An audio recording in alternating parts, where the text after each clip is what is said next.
is just literally so shiny nowadays. Like, I literally live for it. Oh my god, like, look at that. Hey guys, what is up? So today I wanted to do a video on my hair and share the things that I'm currently doing to look after my hair and things that I found that have really helped in terms of, like, you know, the shine of my hair, the quality of it. In terms of my hair colour right now, so pretty much most of it is actually my natural hair colour, except from if you see any lighter bits towards the end, that is the remaining colour basically from about 2 years ago when I actually did bleach my hair all over. As I grew my hair out, I could see a noticeable difference about the quality of the hair at the top of my head compared to the hair at my ends. Now naturally that's going to be the same for everyone because obviously the hair down here this is just dead hair anyway. But in terms of like colouring your hair definitely does, you know, dry your hair out. It definitely does damage the hair as well the more you do it. Tip number one, what you brush it with. So a comb is always my go-to.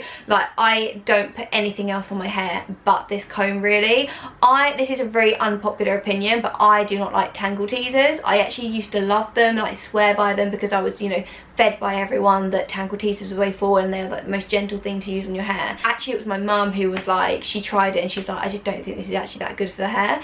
And I decided to actually take her advice and start using a comb, and I've literally never looked back. Also, like, I never start from the top and pull down because if you do that with like a brush or comb, whatever, like, you can actually damage and break the hair.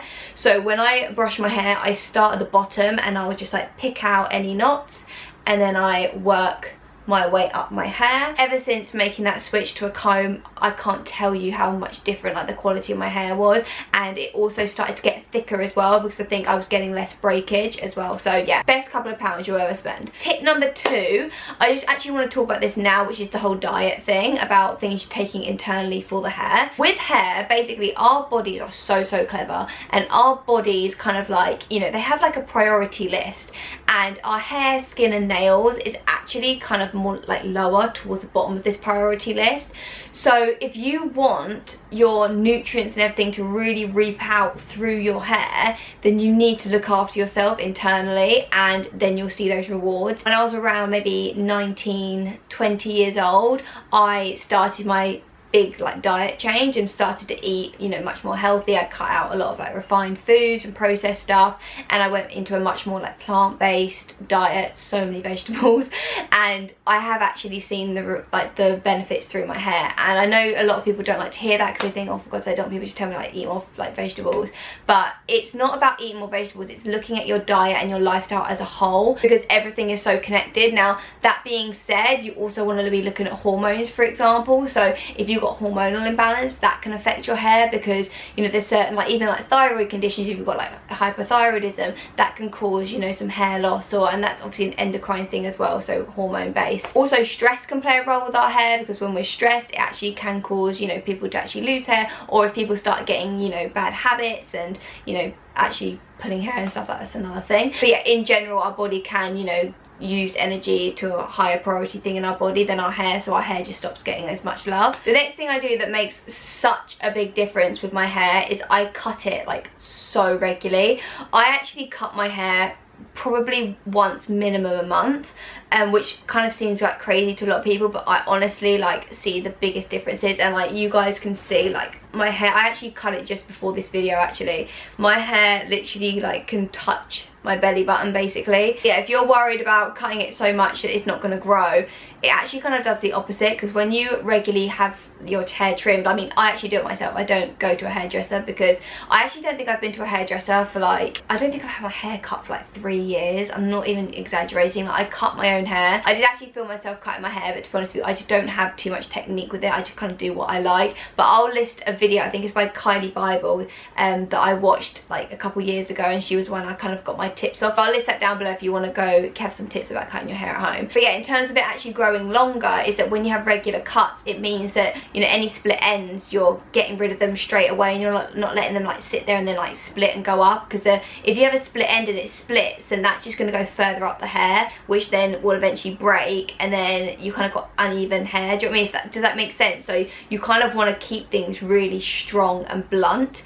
That's my other tip as well when it comes to hair cutting. I actually pretty much just have a blunt cut across the bottom. I don't have any layers in my hair, but I just layer around the front just to frame my face, and I find having that blunt cut at the bottom just makes the illusion that your hair is a lot thicker. So in terms of washing my hair, this shampoo I have used, I don't know for how long, but it must be like a good couple of years now, and it's the Faith in Nature fragrance free shampoo. Now the reason why I use this is actually for my skin, because I found that certain shampoos were actually causing my skin to break out, and I find that this one doesn't, and it works really well. But yeah, it is has got any like SLS or like parabens in it, and yeah, it just works really good and I really like it. I'm gonna be really honest with you guys, I'm not too picky about my conditioner. Usually I just go to TK Maxx and just see what they've got in there and then pick up one. So at the minute I am using the Baobab Oil and Biotin conditioner by Cashmere Professional. It's really good actually. I really like this conditioner, and I've actually found, I don't know, maybe it is making my hair a little bit shinier. Now after I've washed my hair, I pop it up in a towel, and then when I take it out, something that I've stopped doing is I don't rub the towel on my hair, because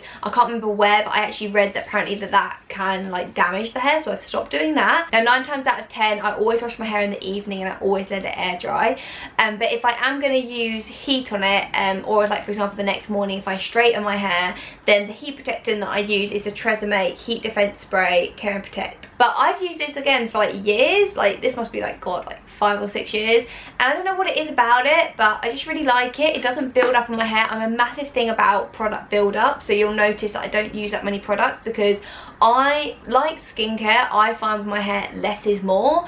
I feel like when I put products in it, oils and, you know, lots of different stuff, it just all builds up, my hair gets greasy quickly. So yeah, I really like this one because it doesn't like build up. In terms of how often I wash my hair, I probably wash it every like 3 days. If I can go 4, I will go 4, but I try and not wash it like every other day or like too often, because I actually find, to be honest, my hair does tend to last quite well, but at the same time the more you wash it, you can actually make your hair more greasy. So if you're in that cycle, what you need to do is wash it and leave it, and it's, you know, annoying for the first like 2 weeks because your hair might go a bit greasy, but you need to just push through and get through those first couple of weeks, let your hair kind of balance out, and then try and find a routine where you wash it like every like 3 to 4 days. But that helps so much with your hair, and also your natural hair oils are so nourishing for your hair. Oh, another thing I also forgot to mention is that when I condition my hair, I only apply it probably like here downwards. I don't put any conditioner up here because I just think it's too heavy. Another thing I avoid, I mean obviously I use my Faith in Nature shampoo, but I don't like shampoos that are aimed for moisturising, because I find that they actually can leave a bit of a residue and build up and make your hair go greasy quicker. And then the last thing I do from a styling point of view is that usually like after I've washed my hair, if I'm going to use heat on it, I'll only use heat on it once. So basically I try and recycle my hairstyle as much as I can before I wash it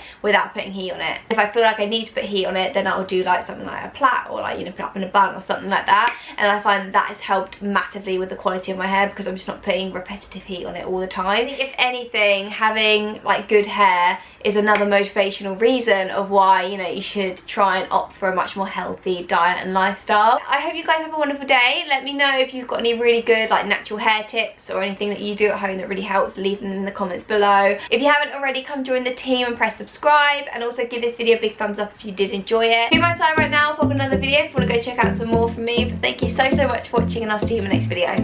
Bye.